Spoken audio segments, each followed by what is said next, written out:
감사합니다. 저희는 지금 신명기 말씀을 계속 보고 있죠. 우리 주보에 아웃라인이 올라와 있으니까 주보를 보시고 말씀을 들으시면 좋을 것 같습니다.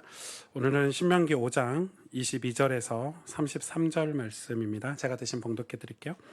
여호와께서 이 모든 말씀을 산 위 불 가운데 구름 가운데 흑암 가운데서 큰 음성으로 너희 총에 이르신 후에 더 말씀하지 아니하시고 그것을 두 돌판에 써서 내게 주셨느니라.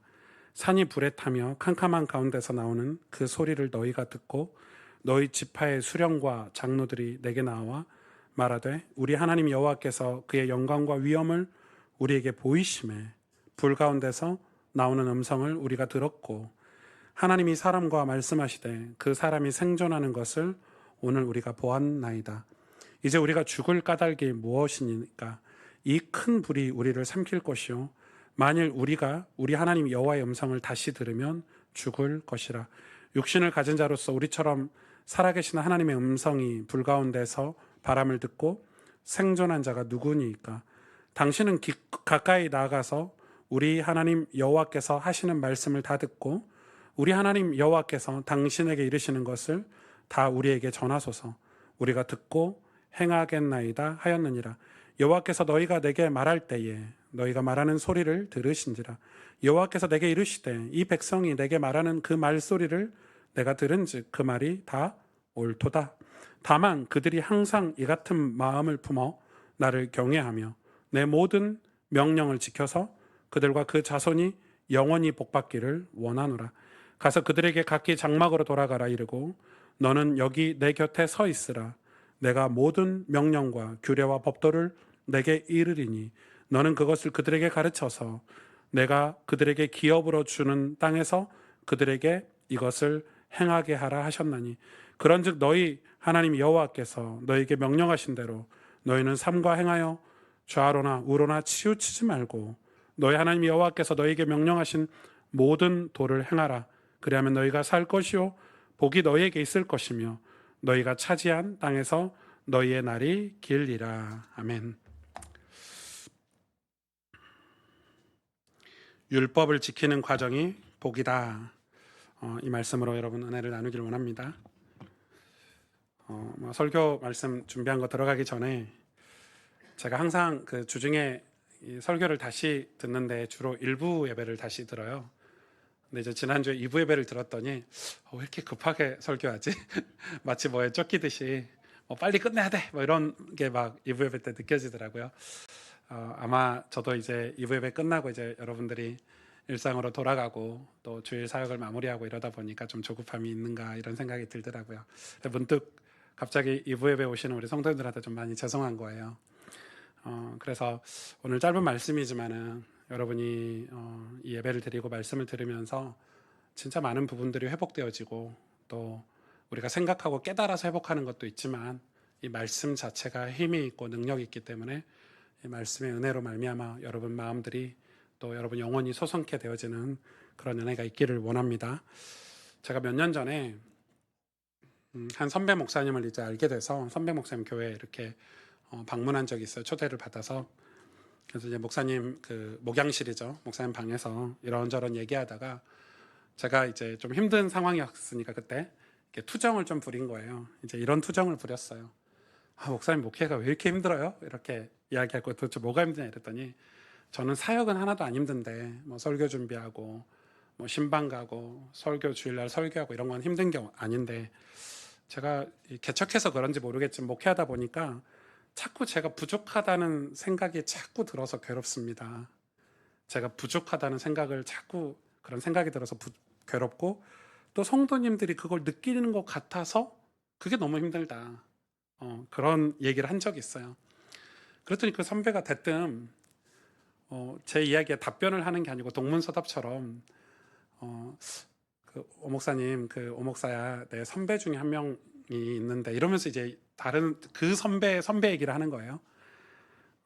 진짜 내가 존경하고 사랑하고 정말 훌륭한 목회자인데 그 선배가 교회를 부임해서 갔는데 그 교회가 어떤 교회냐면 10년 동안 담임 목사가 6번 바뀐 교회래요. 여러분 별로 안 놀라시죠? 예. 우리 교회가 10년간 담임 목사가 6번 바뀌었다고 생각해 보세요. 너덜너덜해진 거죠, 교회가. 뭐 평균적으로 보면 목사님들이 1년 조금 넘게밖에 목회를 안 한 거예요. 계속 다툼이 있고 갈등이 있어서 교회에서 나가고. 그러니까 10년 동안 6번 목회자가 바뀌었다는 그 말 한마디에 저는 이제 다 알잖아요. 와, 그 교회 진짜 빡센 교회다. 뭐가 문제가 심각한 교회다, 이걸 느꼈죠. 그런데 그 교회 부임을 했어요. 그 선배가 부임을 해서 얼마나 힘들까요? 근데 10년을 버틴 거예요. 10년 동안 떠나지 않고 그 교회에서 이제 목회를 했다고 해요. 목회를 하고 10년을 그 교회를 이제 10년 정도 하니까 이제 교회가 조금 평안이 있고 안정이 겨우 됐대요. 그래서 이제 좀 살만하고 좀 숨쉴만하고.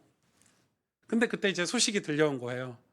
자기 후배가, 신학교 후배가 갑자기 전화 와서 형님 이러면서, 선배님 이러면서, 저 이번에 어디 교회 부임하고 청빙 받아서 가는데 그 청빙 할 때 와서 축사를 해달라고 그랬대요. 근데 그 후배가 자기보다 뛰어난 목사도 아니고 그냥 평범한 후배였는데 갑자기 대형 교회, 엄청 큰 중대형 교회 청빙을 받아서 간 거예요. 그러니까 전화를 끊고 이 목사님이 억울하다는 생각이 들었나 봐요. 막 불평이 나오더래요. 아니 하나님, 제가 저 후배보다 못한 게 뭐가 있냐고.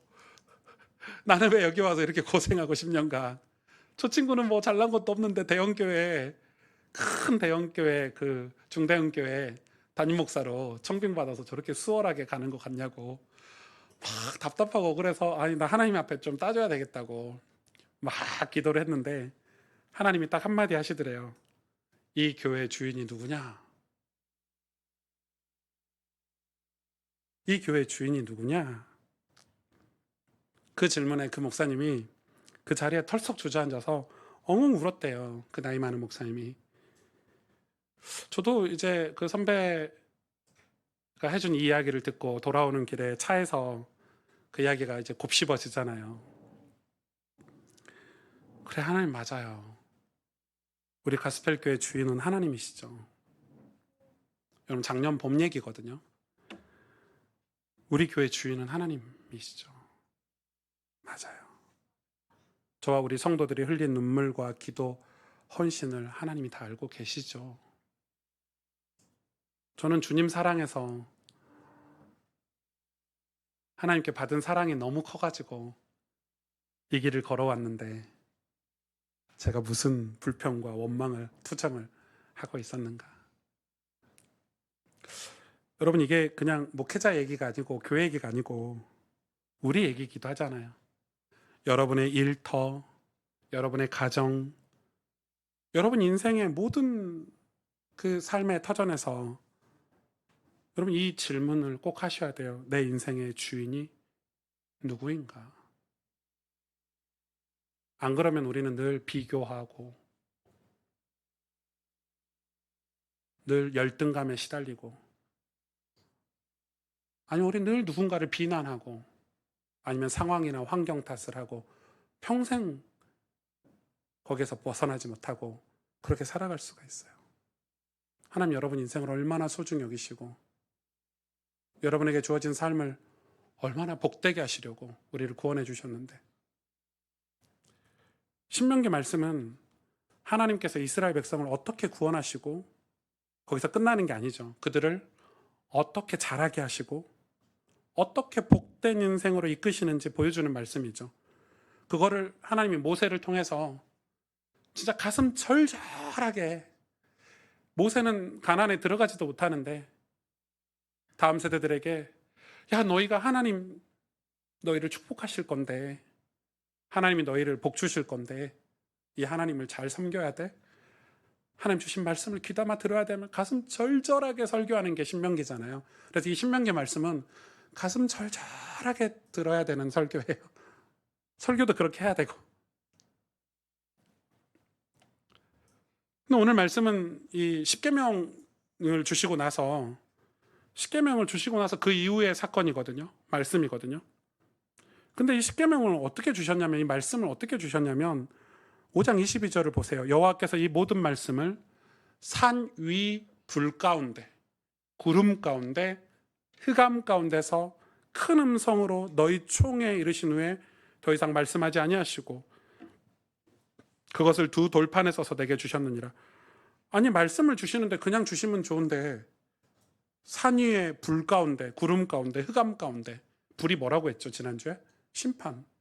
근데 심판보다 더 심하죠. 구름, 흑암. 이 원어에 보니까 이 흑암이 짙은 어둠, 아주 깜깜한 보이지 않는 어둠 가운데 말씀을 주셨대요. 우리는 하나님께서 이 율법의 말씀을 주실 때 따뜻한 햇살 아래서 잔잔한 초원에 앉아가지고 오늘 여러분처럼 에어컨 나오는 곳에서 뭐 히터 나오는 곳에서 이 좋은 마이크와 이 영상 시스템과 이런 속에서 우리가 말씀을 듣는 게 아니고 불 가운데, 구름 가운데, 짙은 흑암 가운데, 심지어는 23절에 보니까 큰 음성으로, 어떻게 음성이 컸냐면 너무너무 하나님 목소리를 다시 듣고 싶지 않을 정도로 무서웠대요. 이 장로들이, 백성의 지도자들이 나와서 이야기하는 거예요. 우리는 다시 하나님의 음성을 들으면 우리는 죽을 것 같다. 너무 무섭다. 여러분, 말씀을 그렇게 주셨다니까요. 우레와 같은 소리로 무섭게. 왜 이렇게 하셨을까? 이건 단순한 연출이 아니잖아요. 좀 멋들어지게 말씀을 전해봐야지 이게 아니잖아요. 이거는 한 가지밖에 없어요. 여러분 귀담아 들으셔야 돼요. 하나님 말씀에 엄청난 권위와 무게가 있다는 걸 이스라엘 백성들에게 보여주시는 거예요. 왜요? 이스라엘 백성이 언약을 다 잃어버렸잖아요. 아브라함에게, 이삭에게, 야곱에게, 요셉에게 주셨던 약속의 말씀을 그들은 잊어버렸어요. 그래서 애굽 땅에서 그냥 편하게 산 거예요. 뭐 종인데 편하게 살았다 해서 죄송하지만 광야에서도 심지어 하나님의 말씀을 귀담아 듣지 않는 거예요.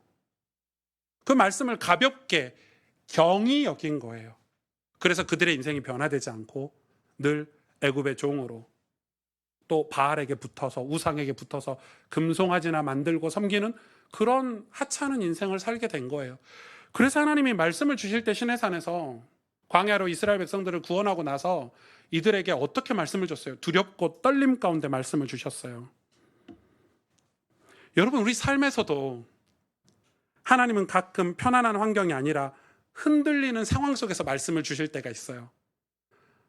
그냥 내 삶이 좀 잔잔하고 좀 괜찮을 때 하나님 말씀이 달콤해, 이게 아니라 뭐 내가 삶이 너무 흔들릴 때, 폭풍우 같은 그런 삶을 살고 있을 때, 여러분 성경에 보세요. 하나님의 말씀을 듣는 믿음의 사람들이 다 그렇게 말씀을 들었죠. 폭풍우 같은 때, 고난 중에, 어려움 중에. 대표적으로 다윗이잖아요. 대표적으로 욥이죠, 욥. 예. 다윗은 그가 가장 힘들고 어려울 때 하나님의 음성을 들었거든요. 그 전에는 안 들었냐? 그 전에도 들었어요. 어릴 때부터 하나님 말씀을 들었어요. 그런데 그가 광야에서 인생의 가장 큰 위기가 왔을 때 여호와는 나의 목자시니 내가 부족함이 없으리로다. 여러분, 우리 인생이 그렇게 흔들리는 상황 속에서 말씀하셔요. 이유는 뭐예요? 단순해요. 우리가 말씀을 가볍게 듣지 않도록 하기 위해서예요.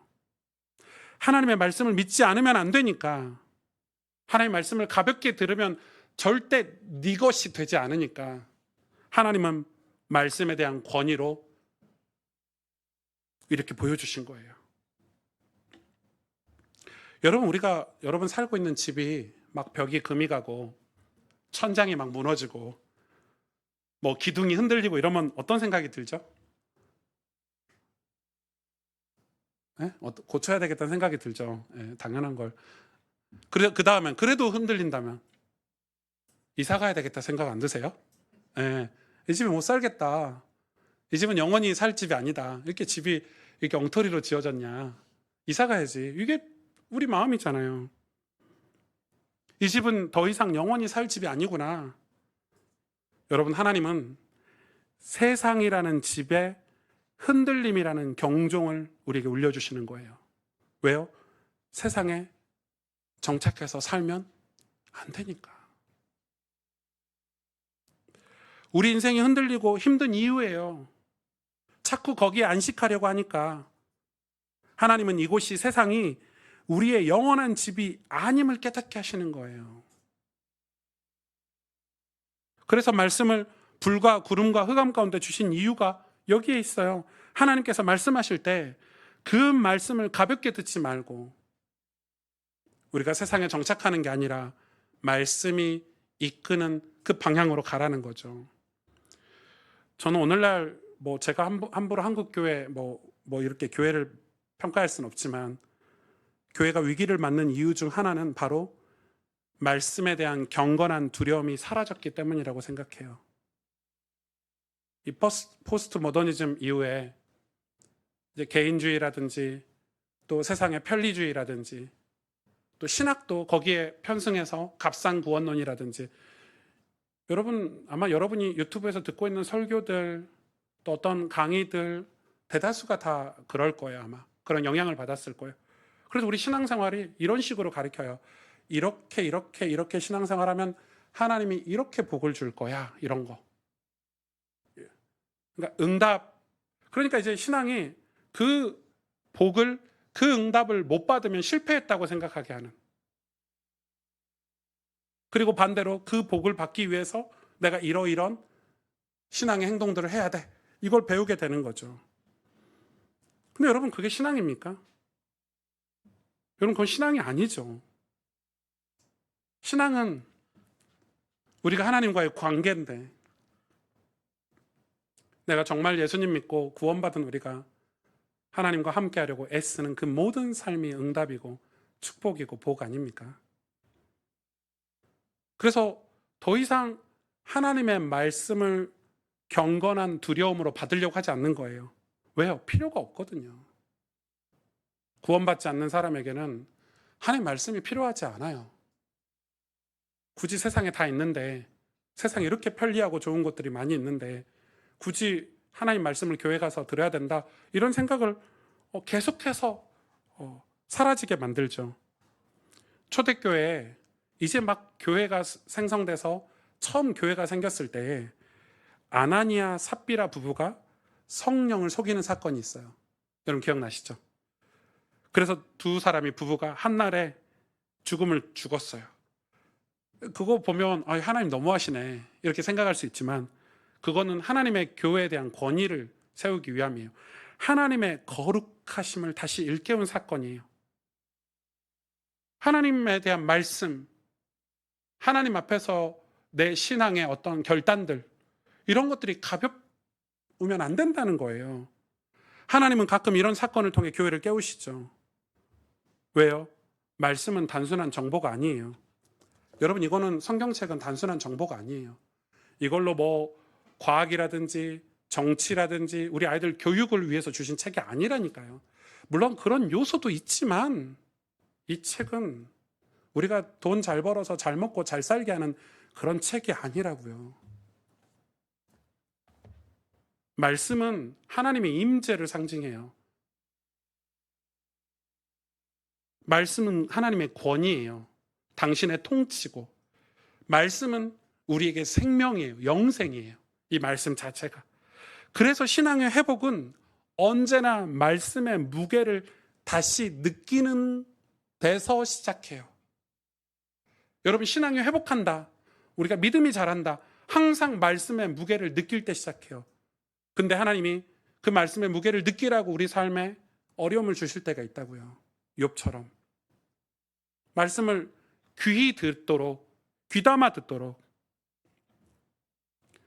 오늘 본문 23절 24절에 산이 불에 타며 캄캄함 가운데서 나오는 그 소리를 너희가 듣고 너희 지파의 수령들과 장로들이 내게 나와, 이건 모세에게 나온 거죠. 말하되 우리 하나님 여호와께서 그의 영광과 위엄을 우리에게 보이시매 불 가운데서 나오는 음성을 우리가 들었고 하나님이 사람과 말씀하시되 그 사람이 생존하는 것을 오늘 우리가 보았나이다. 이게 어떤 내용이냐면 좀 어렵지만 설명을 좀 잘 해볼게요. 이제 지금 하나님 음성을 듣고 무서운 거예요.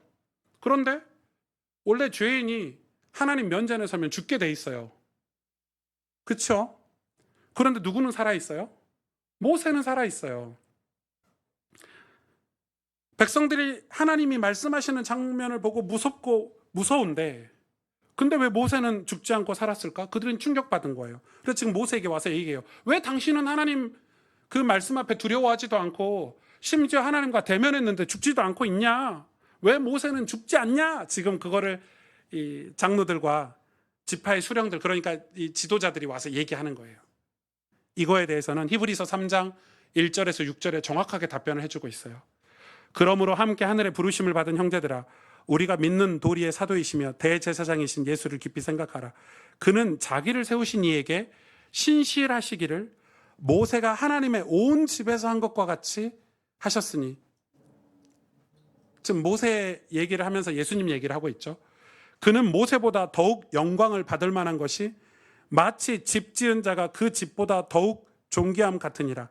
집마다 지은 이가 있으니 만물을 지으신 이는 하나님이시니라. 또한 모세는 장래에 말할 것을 증언하기 위하여 하나님의 온 집에서 종으로 신실하였고, 그리스도는 하나님의 집을 맡은 아들로서 그와 같이 하셨으니, 우리가 소망의 확신과 자랑을 끝까지 굳게 잡고 있으면 우리는 그의 집이라. 뭔 얘기하냐면, 히브리서는 모세는 하나님의 집의 종으로서 신실했대요. 이 집주인이 와요. 아들이. 누가 와요? 예수님이 오신다는 거예요. 모세는 구약의 예수님의 예표였어요. 그림자였어요. 그래서 그 시대의 중보자가 바로 모세였어요. 예수님이었다 이 말이에요, 모세가. 근데 모세는 예수님이 아니죠. 진짜 예수님은 나중에 오시잖아요. 예수님이 와서 그 집의 아들로서 이제 그 집을 통치하기 위해서 완전한 모습으로 온다는 거예요. 그럼 여기서 우리가 확인할 게 있어요. 모세는 하나님께 말씀을 받아서 이스라엘 백성에게 대언하는 중보자 역할을 했지만, 예수님은 그 율법을 완성하러 오셨다고 성경은 이야기해요. 그 말씀이 육신이 되어 우리 가운데 오셨대요. 여러분, 모세는 하나님의 말씀을 듣고 그 두렵고 떨리는 하나님의 말씀을 가지고 이스라엘 백성에게 가르쳐서 이들이 복받도록, 이들이 하나님을 잘 섬기도록, 축복받도록 말씀을 전달했다면, 예수님은 이 말씀을 가지고 그 말씀의 주인이신 예수님이 직접 오셔서 이 집을 완성하셨대요. 그래서 이 예수님을 모신 사람, 이 예수님과 함께 온 말씀을 받아들인 사람이 그의 집이라 이렇게 얘기해요. 지금 뭘 얘기하고 있어요? 이 말씀의 권위를 얘기하고 있는 거예요. 하나님 말씀의 권위. 여러분, 율법을 주신 하나님, 말씀을 주신 하나님은 이 말씀을 완성하셨는데 예수 그리스도를 통해서 완성하셨어요. 그래서 예수님과 말씀은 같이 오시는 거예요. 여러분, 그래서 말씀은 하나님의 임재를 상징해요. 모세가 하나님의 영광 앞에 서서 죽지 않는 것은 단순한 기적이 아니라 복음의 예고편이거든요. 우리가 죽어야 되는데 죽지 않고 살 수 있는 것은 우리를 살리려고 예수님이 말씀이 돼서 우리 가운데 오셨다고요. 이게 이해가 돼야 복음이 완전히 이해가 돼요. 여러분, 성경은 우리가 도덕적으로 윤리적으로 잘 살게 하는 그런 내용도 있지만, 우리가 조금 좋은 종교인이 되고 좋은 사람이 되고, 이게 성경이 아니에요. 요한복음 3장에 보면 니고데모 얘기가 나오죠. 예수님과 니고데모 얘기. 뭐라고 얘기해요? 니고데모가 밤에 찾아와 예수님을. 자기는 랍비인데 낮에 가면은 들킬까 봐 몰래 예수님에게 밤에 가서 뭐라고 얘기해요? 거듭남에 대해서 알려달래요. 근데 거듭남에 대해서 니고데모가 이해를 못해요. 예수님이 그러죠. 네가 거듭나면 영생을 얻겠다 하니까 니고데모 뭐라고 그래요? 어떻게 거듭날 수 있냐? 어떻게 내가 다시 엄마 뱃속에 들어갈 수 있냐? 내가 죽었다가 다시 살 수 있냐? 예수님이 뭐라고 얘기하죠? 물과 성령으로 세례를 받으면 거듭난다. 물은 뭘 상징해요? 사막에 강을 내시잖아요. 물이 바다 덮음같이. 여러분, 우리가 구원받는 게 논리적으로 우리의 경험과 지식으로 이해가 안 된다니까요. 여러분, 이 성경 하나님 말씀이 논리적으로, 지식적으로, 합리적으로 설명할 수 있습니까? 서론, 본론, 결론으로 이해할 수 있습니까? 사막에 강을 내신다는데, 성령이 우리 안에 오셔서 우리가 새 사람이 된대요. 그래서 더 나은 사람이 아니라 새 사람, 거듭난 사람으로 바뀌는 게 요한복음 3장의 니고데모와의 이야기예요. 그래서 그 결론에 뭐라고 얘기합니까? 요한복음 3장 16절 유명한 말씀은 니고데모 사건의 결론이에요. 하나님이 세상을 이처럼 사랑하사 독생자를 주셨으니 이는 저를 믿는 자마다 멸망치 않고 영생을 얻게 하려 하심이니라. 이게 무슨 논리적으로 이해가 됩니까? 교회 열심히 다니면 이런 축복을 받을 거야, 이런 게 아니잖아요. 뭐 새가족 훈련 잘 받고 어떤 교육을 잘 받아서 새 사람이 된다, 이게 아니잖아요. 말씀이 육신이 돼 우리 가운데 오신다, 이거는 설명하기 힘든 부분이에요. 이스라엘 백성은 이 장면을 통해, 모세를 통해 주신 말씀을 두려움으로 받았어요. 근데 모세는 그 말씀을 다시 이스라엘 백성들에게 가르치는 거 어떻게 해요? 이 말씀을 너희가 사모하고, 모세가 그들을 보살피고 따뜻한 마음으로 이 말씀을 잘 들을 수 있도록 교육을 하잖아요. 예수님이 그 역할을 하셨다고요. 하나님의 말씀은 심판의 말씀인데 예수님이 함께 오심으로 그 말씀은 우리를 구원하는 사랑의 메시지가 되는 거예요. 오. 여러분, 하나님의 말씀은 우레와 같이, 번개와 같이 우리의 죄인인 우리는 그 앞에 감히 갈 수도 없는 그런 말씀인데, 예수님과 함께 우리에게 오심으로 어떻게 됐어요? 그 말씀은 하나님이 세상을 이처럼 사랑하사가 되는 거예요. 그래서 여러분, 이 말씀을 어떻게 해야 돼요? 우리는 신명기 오늘 5장 29절 33절에 다만 그들이 항상 이 같은 마음을 품어 나를 경외하며 내 모든 명령을 지켜서 그들과 그 자손이 영원히 복받기를 원하노라. 오, 율법의 목적이 뭐예요? 하나님 율법을 지신 이유가 너희가 영원히 복받기를 원한다, 이거잖아요.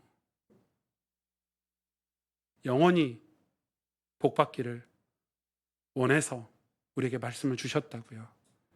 가서 그들에게 각기 장막으로 돌아가라. 이르되 너는 여기 내 곁에 서 있으라. 내가 모든 명령과 규례와 법도를 내게 이르리니 너는 그것을 그들에게 가르쳐서 내가 그들에게 기업으로 주는 땅에서 그들에게 이것을 행하게 하라 하셨나니 그런즉 너희 하나님 여호와께서 너희에게 명령하신 대로 너희는 삼가 행하여 좌로나 우로나 치우치지 말고 너희 하나님 여호와께서 너희에게 명령하신 모든 도를 행하라. 그리하면 너희가 살 것이요 복이 너희에게 있을 것이며 너희가 차지한 땅에서 너희의 날이 길리라. 아멘. 하나님께서 율법을 주시면서 단 한 가지 목적을 분명히 하셨는데 복받게 하기 위해서 주셨다고요.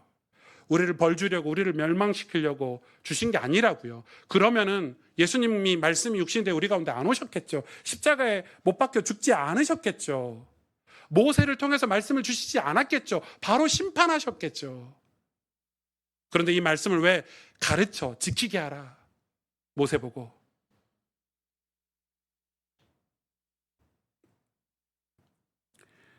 가나안 땅은 우리가 젖과 꿀이 흐르는 땅이라고 하잖아요. 가나안 땅이 오늘날은 어디죠? 지형적으로, 지리적으로 팔레스타인이죠. 그럼 팔레스타인 한번 쳐보세요. 거기는 사막이에요. 먼지가 풀풀 나는, 지금은 기름이라도 발견됐으니까 뭐 잘 산다고 하지만 뭐 고대 근동지방에 이 시절에 무슨 기름이 어디 있어요?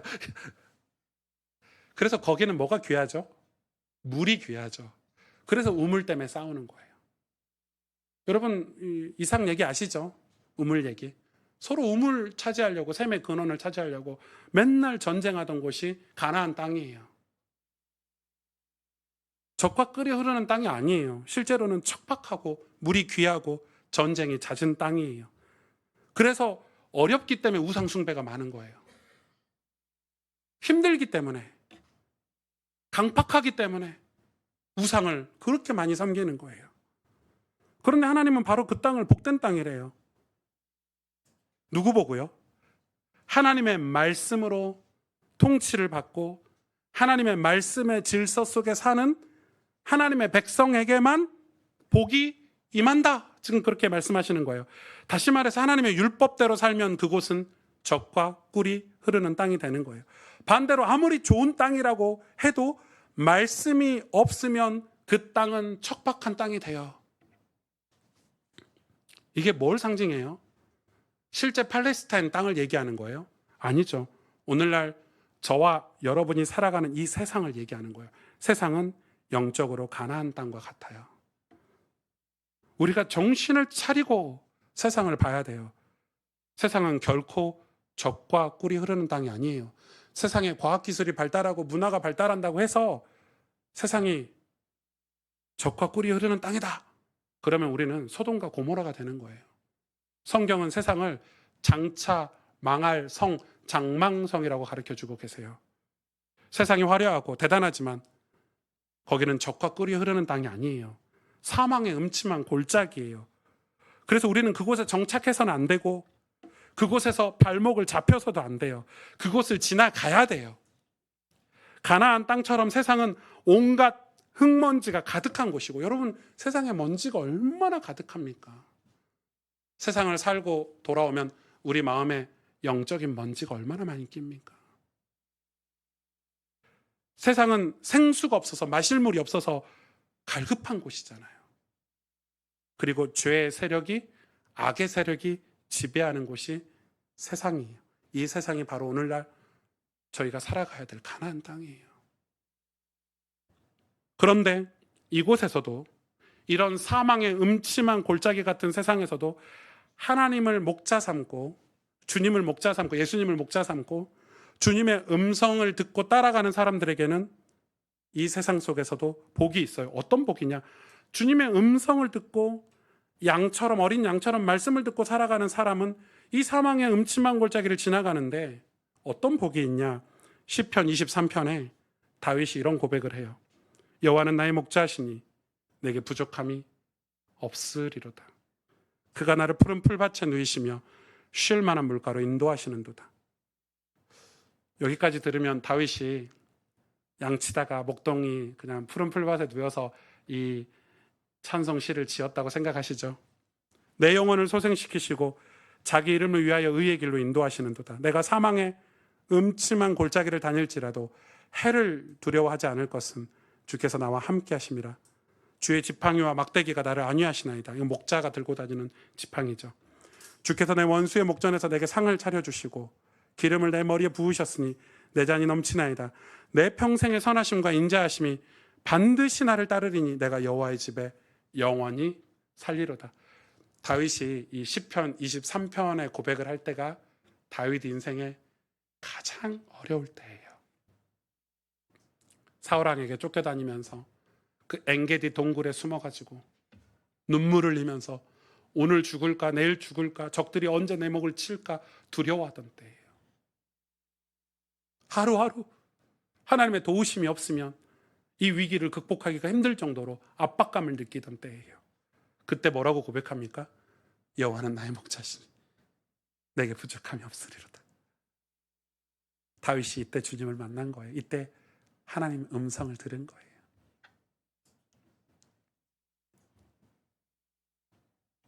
복은 결과가 아니에요. 예수님 믿었더니 이렇게 복 받았다가 아니에요. 교회를 한 10년 다녔더니 내 인생이 이렇게 풀렸다가 아니에요.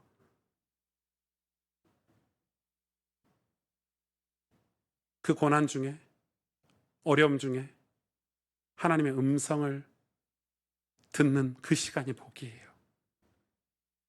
내가 주님을 만나는 그 시간이 복이에요. 그 시간이 가장 행복한 거예요. 우리가 신앙생활 하다 보면 이런 생각이 들 때가 있어요. 열심히 하는 사람일수록 교회 생활을. 하나님, 내가 이렇게 열심히 충성했는데, 하나님께 열심히 이렇게 충성하고 교회에 이렇게 헌신했는데 나는 왜 이 모양입니까? 제가 그 선배 목사한테 그 투정한 거잖아요. 그런 생각이 들 때가 있어요. 그런데 그 과정에서 하나님 음성을 들을 수 있어요. 그때 하나님 말씀을 선택해서 하나님을 주인 삼아 하나님과 함께하는 신앙으로 바뀌게 돼요. 여러분, 신앙은 선택이거든요.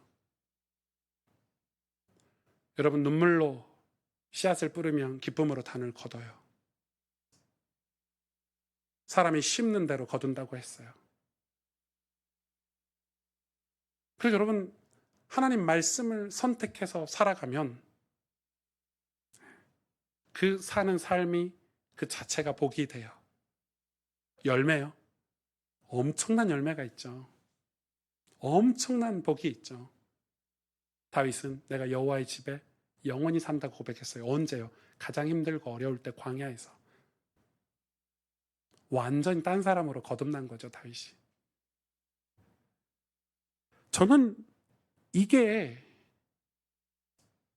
은혜 받았다고 말하는 거 아닌가요?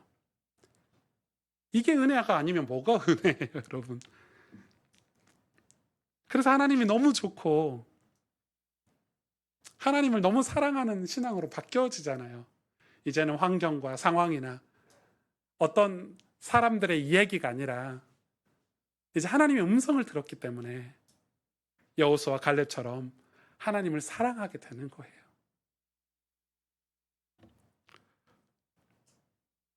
하나님은 우리에게 복을 주시기 위해, 하나님과 함께하는 삶으로 성장시키기 위해 이 땅에서 율법의 질서 아래 살게 하시는 거예요.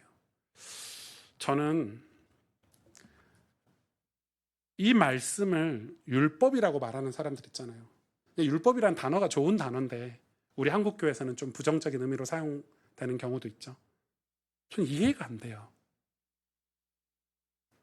여러분, 자녀 키우시는 분들, 저도 우리 한빈이가 요즘 이빨을 대충 닦아요. 5초 컷이에요. 치약 묻혀서 따닥딱. 그럼 어떻게 돼요? 이빨이 썩죠? 그래서 엄마가 저한테 뭐라 해요? 아이, 큰아들 이빨 닦는 것 좀 봐라. 이래가지고 제가 보니까 5초 컷이에요. 치약을 입에 묻히기 전에 끝내. 그래서 제가 요즘 너 이빨 3번이야. 팔짱 끼고 보고 있거든요. 아빠 힘들어. 피 날 것 같다. 피 안 나. 똑바로 닦어. 위아래 좌우. 한빈이가 느낄 때는 율법으로 느끼겠죠. 진짜 아빠 너무하네. 처음엔 그렇게 얘기하더라고요. 아마 속으로 그랬을 거예요. 저 인간. 죄송합니다. 우리 한빈이 입장에서 아빠가 너무 싫은 거 아니에요. 제가 무섭게 하거든요. 이빨 닦을 때. 근데 지금은 이제 습관이 됐어요. 아빠 시간제 닦는다. 그러면서. 그게 율법입니까? 하나님 사랑하는 거 아닌가요? 여러분이 예배드리고, 여러분이 말씀의 훈련을 받고, 여러분이 하나님의 사람으로 경건 생활을 하는 게 그게 어떻게 율법이에요? 경건 생활이 어떻게 율법이에요, 여러분?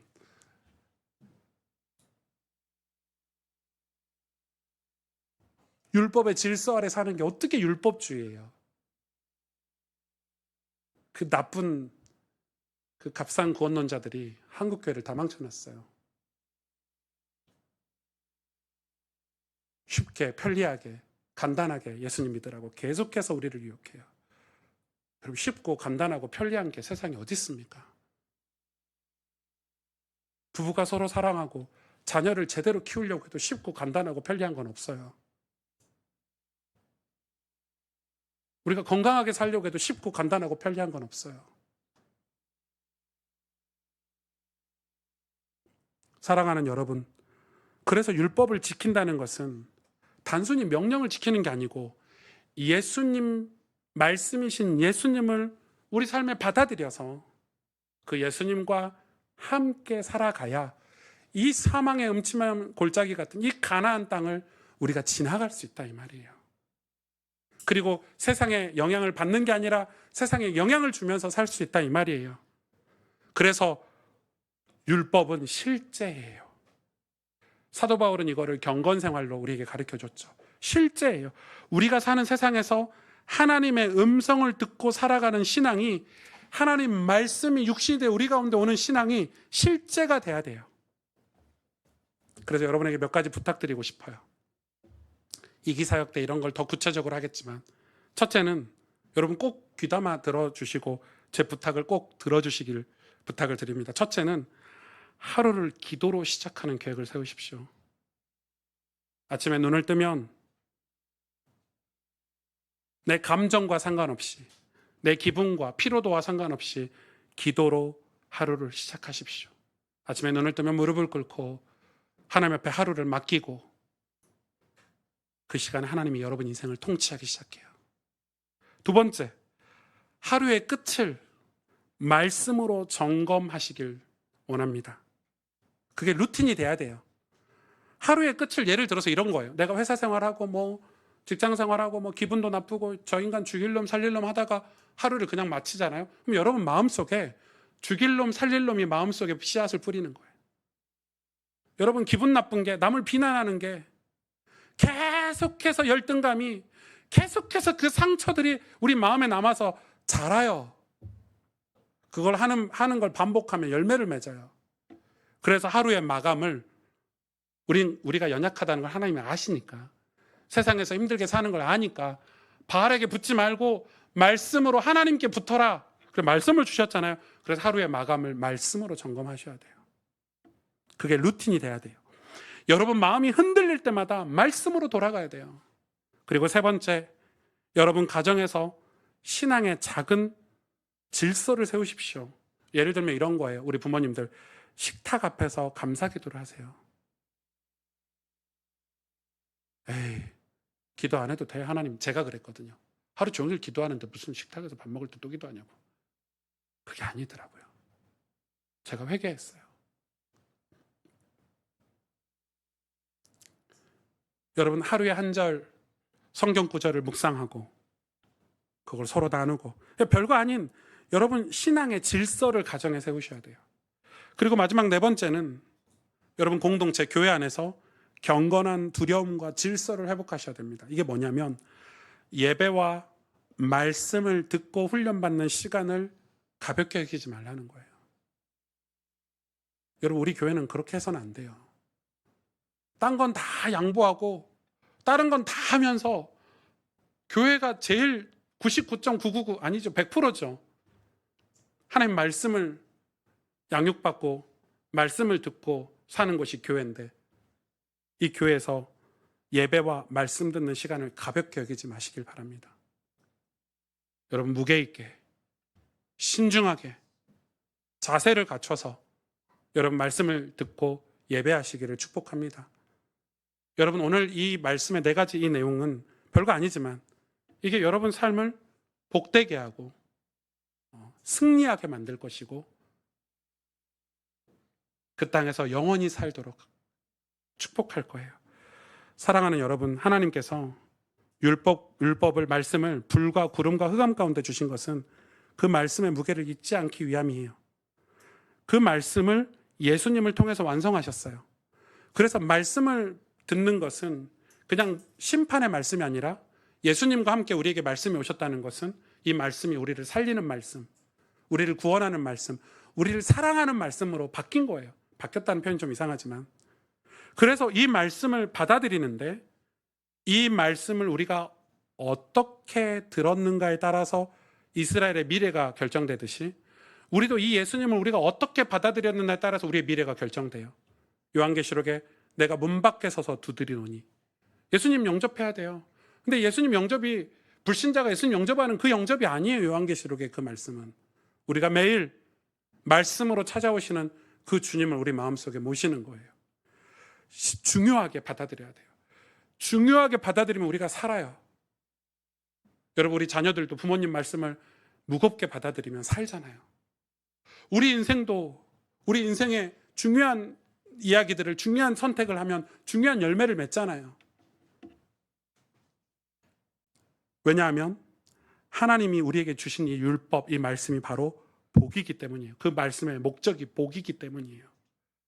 이 말씀을 순종하는 선택을 매일 하신다면 여러분의 미래는 여호수아와 갈렙처럼 하나님의 복을 받게 될 거예요. 우리 마지막으로 신명기 5장 33절을 우리 같이 읽고 마치겠습니다. 우리 같이 읽을까요? 시작. 너희 하나님 여호와께서 너희에게 명령하신 모든 도를 행하라. 그리하면 너희가 살 것이요 복이 너희에게 있을 것이며 너희가 차지한 땅에서 너희의 날이 길리라. 아멘. 아멘. 여러분 이 축복을 우리 가스펠 교회 성도님들이 다 받으시기를 주의 이름으로 축원합니다. 함께 기도하겠습니다.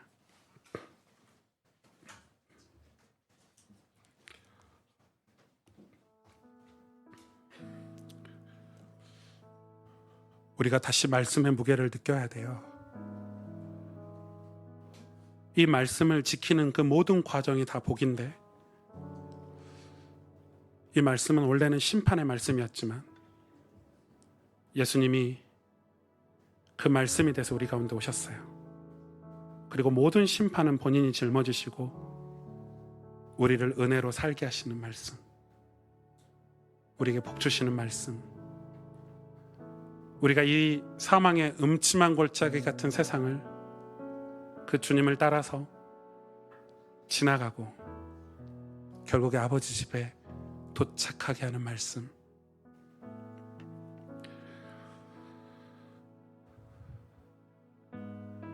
저는 예전에 신앙생활을 진짜 많이 오해했던 것 같아요.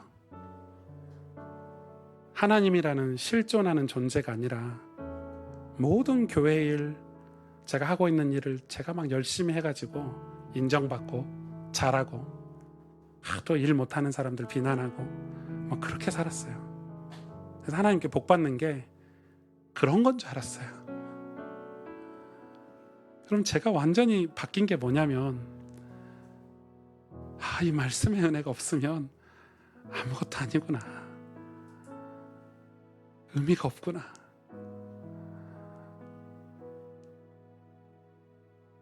예수님이 나의 목자 돼서 그분을 따르지 않으면 우린 영원히 이 가나안 땅, 이 우상 숭배에서 벗어날 수 없구나. 여러분, 우리가 신앙은 하나님이 우리를 사랑하셔서 우리를 복되게 하시는 그 말씀에 순종하는 모든 과정이에요. 여러분, 그 속에서 주님을 만나고 주님과 교제하고, 오늘 짧은 기도 시간에 하나님, 나를 사랑하셔서 주신 이 말씀을 귀히 여기고 중히 여기고 무겁게 여기고 이 말씀의 무게를 느끼는 신앙생활을 다시 회복할 수 있도록, 이 말씀의 무게를 느껴서 아침마다, 이 말씀의 무게를 느껴서 저녁마다 하나님의 말씀을 듣고 그 앞에 무릎 꿇고 기도하는 정말 참된 이 은혜를 우리에게 달라고 오늘 주신 말씀을 가지고 우리 하나님 앞에 간절히 기도하도록 하겠습니다. 하나님 아버지, 감사합니다. 주님, 우리는 하나님 말씀이 아니고서는 이 험한 세상에 살 수 없고 복받을 수 없고, 하나님 말씀이 아니고서는 이 어려운 시대를 지나갈 수도 없는 연약한 존재임을 깨닫습니다. 아버지, 그런데 하나님, 우리의 말씀을 귀히 여기지 않고 하나님 말씀을 경히 여기는 우리의 그릇된 습관과 이 시대의 풍토를 하나님 따르는 우리의 죄악들을 하나님 용서하여 주시옵소서. 다시 하나님 앞에 돌아와 말씀의 무게를 느끼는 신앙생활을 하고 싶습니다. 말씀의 무게를 느끼는 하나님, 그런 우리의 신앙이 회복되어지게 하여 주시고 다시금 하나님 앞에 믿음으로 살 수 있도록, 이 사망의 음침한 골짜기 같은 세상 속에서 하나님의 음성을 듣고 주님을 따를 수 있도록 저희들의 신앙을 하나님 축복하여 주시옵소서.